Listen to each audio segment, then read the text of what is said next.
had real great participation, and every member has had the occasion to contribute effectively. We must now have someone who can contribute to it in a poetic manner. I now call upon Sri Ramdas Athavale as the last speaker on this issue.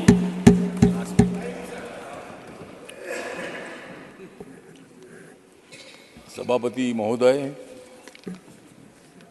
बहुत important विषय पर अपनी चर्चा हो रही है और सभी पार्टी के जो मेंबर ऑफ पार्लियामेंट है ये साइंटिस्ट की स्तुति कर रहे हैं। अभी मैं 4 दिन लंदन में था तो वहाँ मुझे बहुत सारे लोग मिले।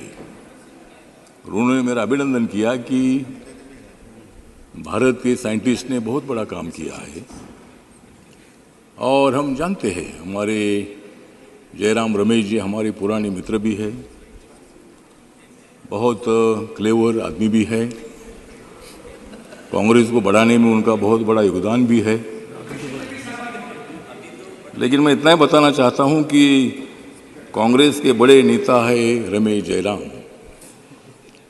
कांग्रेस के बड़े नेता है रमेश जयराम, लेकिन सभी का आपने नाम लिया, लेकिन आपने नहीं लिया नरेंद्र मोदी जी का नाम। आज के बहुत ही सुंदर है शाम, आज के बहुत ही सुंदर है शाम, अब तो नरेंद्र मोदी जी को याद करो रमेश जयराम। हम जानते हैं कि इसमें पूरा साइंटिस्ट का हिस्सा है। आदरणीय जवाहरलाल नेहरू जी ने इसरो की स्थापना की है, ये पूरा इतिहास है। साइंटिस्ट ने बहुत बड़ी कोशिश की, लेकिन चंद्र पर चांद पर जाने की सफलता अपने को नहीं मिली थी। लेकिन आदरणीय नरेंद्र मोदी जी के नेतृत्व में जब अपना देश काम कर रहा है, तब जो चांद्रयान 2 था, तब हम सब लोग तो देख रहे थे, एकदम चांद पर उतरते उतरते थोड़ी सी गलती से वो चांद्रयान वहां नहीं पहुंचा। लेकिन 1 साल बाद ही हमारे साइंटिस्ट ने बहुत बड़ी कोशिश की और उन्होंने पूरी प्रतिज्ञा की थी, इस वक्त भारत का चांद्रयान जरूर चांद पर पहुंचेगा। और जब चांद्रयान 2 में हम सफल नहीं हुए थे तो माननीय नरेंद्र मोदी जी ने बेंगलोर में जाकर उनका अभिनंदन किया था। आप डरो मत, मैं आपके साथ हूं और चांद्रयान 3 की तैयारी करो। और चांद्रयान 3 अपना सफल हुआ है। जो भारत अभी पूरे देश दुनिया भर में भारत का नाम है, पहले भी नाम था लेकिन अभी और ज़्यादा बढ़ गया है। और इसीलिए मुझे लगता है कि इसमें राजनीति करने की बिल्कुल आवश्यकता नहीं है। सभापति महोदय, जो होता है उसमें सभी लोगों ने सहयोग करना चाहिए। जब नरेंद्र मोदी जी के कार्यकाल में हुआ है, उन्होंने मतलब उसमें 13,500 करोड़ रुपए इस चांद्रयान के लिए उन्होंने दे दिए थे और उसमें मतलब नाम लेने में क्या दिक्कत है।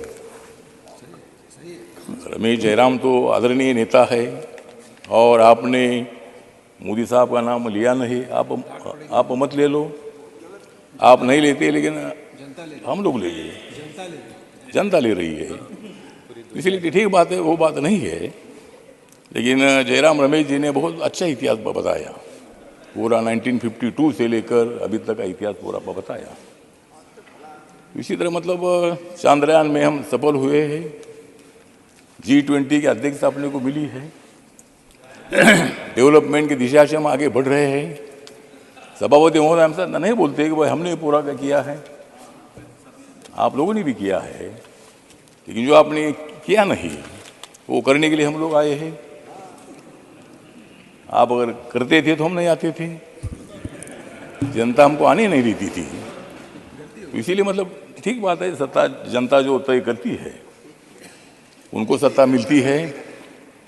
भारतीय जनता पार्टी के 1982 में दो MP थे, अटल जी के टाइम पर 182 लोग चुनकर आए, नरेंद्र मोदी साहब के टाइम पर 2014 में 282 लोग चुनकर आए,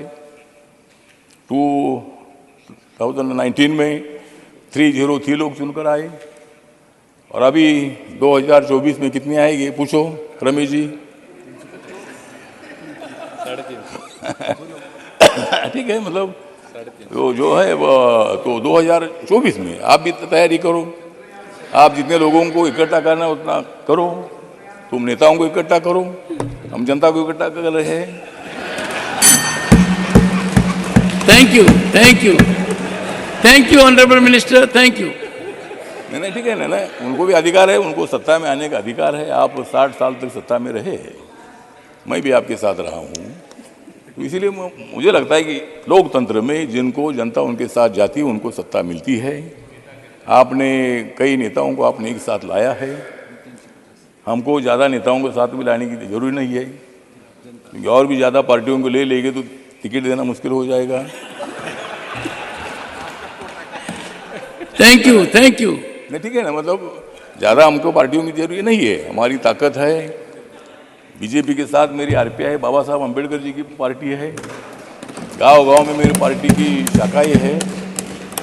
मेरे पार्टी के कितनी एमपी है मत पूछो, लेकिन मेरे पार्टी का एक भी एमपी नहीं है।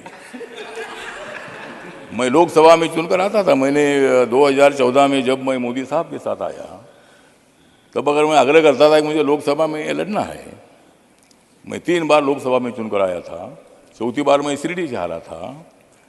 तो मैंने सोचा कि और 5 साल के बाद क्षेत्र बदलना ठीक नहीं है, इसीलिए मैंने बीजेपी के पास मैंने राज्यसभा मांगी, और बीजेपी ने मुझे राज्यसभा दी। नहीं तो मैं लोकसभा में आता था, लेकिन मैं राज्यसभा में आने के बावजूद भी माननीय नरेंद्र मोदी जी ने मुझे उनके मंत्रिमंडल में ले लिया है। Thank you. और सामाजिक न्याय और अधिकारिता मंत्रालय की जिम्मेदारी। Thank you, thank you, thank you. इसीलिए ठीक बात है, तो इसीलिए थैंक यू। ठीक बात है, तो इसीलिए हम सब लोग जो है हमारी 2024 की तैयारी चल रही है, और हम thank you, thank you, thank you honourable minister, honourable members, honourable members, we now come to end of a very fruitful and constructive discussion on the